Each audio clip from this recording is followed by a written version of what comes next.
مکروہ تنزیہ ہم سماعت فرما رہے تھے، جن میں سے ایک مکروہ نماز کے اندر یہ بھی ہے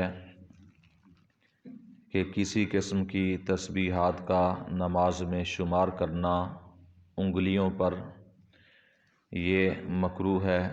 چاہے وہ نماز فرض ہو یا کوئی نفل نماز ہو۔ جیسا کہ فرض نماز کے اندر بھی ہم جو رکوع کے اندر تسبیحات پڑھتے ہیں یا سجدے میں پڑھتے ہیں،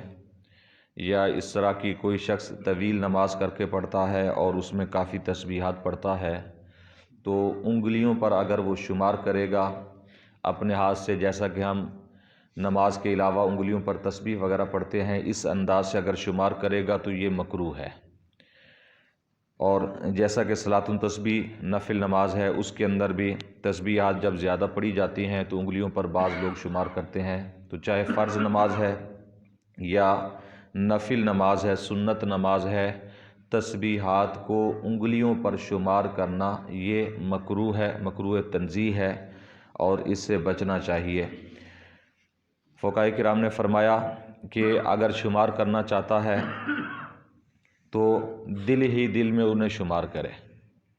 تو یہ اس کے لیے جائز ہے، لیکن اسے خلاف اولیٰ لکھا ہے۔ خلاف اولیٰ کا معنی یہ ہوتا ہے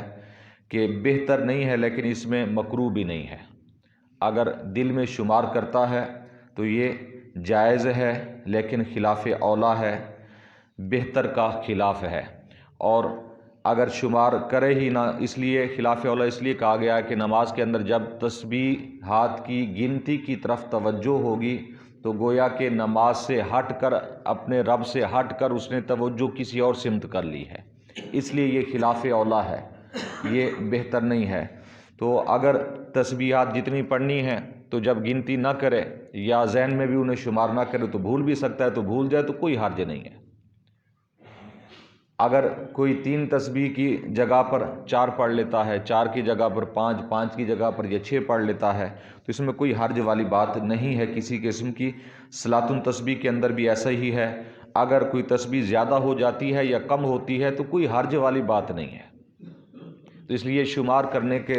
سے بچیں۔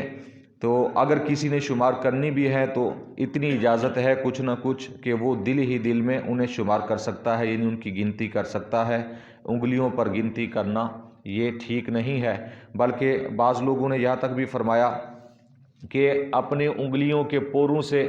جہاں پر ہے مسنون حالت کے اندر وہیں پر زور دیتا چلا جائے، یعنی ایسے ہے تو اپنے ذہن کے اندر اس انگلی پر زور دے دیا، پھر اس انگلی پر زور دے دیا، پھر نیچے والی انگلی پر، یعنی اس طریقے سے بھی شمار کرے گا تب بھی مکروہ ہے۔ تو صرف ذہن کے اندر شمار کر سکتے ہیں، انگلیوں کے ساتھ شمار بہرحال کرنے سے فقہاء کرام نے منع فرمایا ہے۔ اور اس کے علاوہ نماز کے اندر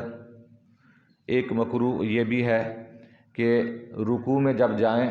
تو رکوع میں پشت جو ہے، سر یہ سیدھے نہ ہوں بلکہ سر اونچا ہو یا نیچے ہو پشت سے،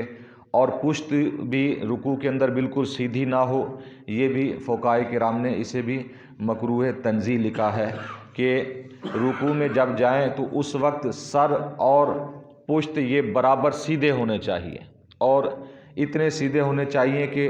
اگر اوپر کوئی پانی کا گلاس وغیرہ رکھا جائے تو وہ نہ گرے، پانی نہ گرے اس میں سے، اتنا پیٹھ کو سیدھا کریں،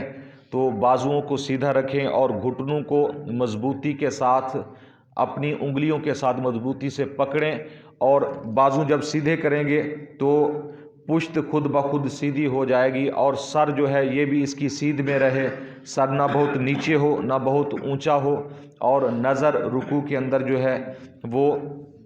نیچے پاؤں کی طرف رہنی چاہیے۔ یہ اس کے اگر خلاف ہم کریں گے تو اسے مکروہ تنزیہ فقہاء کرام نے شمار کیا ہے۔ تو یہ مکروہ تنزیہات میں سے کچھ چیزیں ہیں۔ اللہ تعالیٰ کی بارگاہ میں دعا ہے کہ ہم سب کو ان کی صحیح سمجھ عطا فرمائے، نبی کریم صلی اللہ علیہ وسلم کے وسیلہ سے ہم سب کو کامل نماز پڑھنے کی توفیق عطا فرمائے، آمین بجاہ النبی الآمین، وما علیہ الا البلاغ۔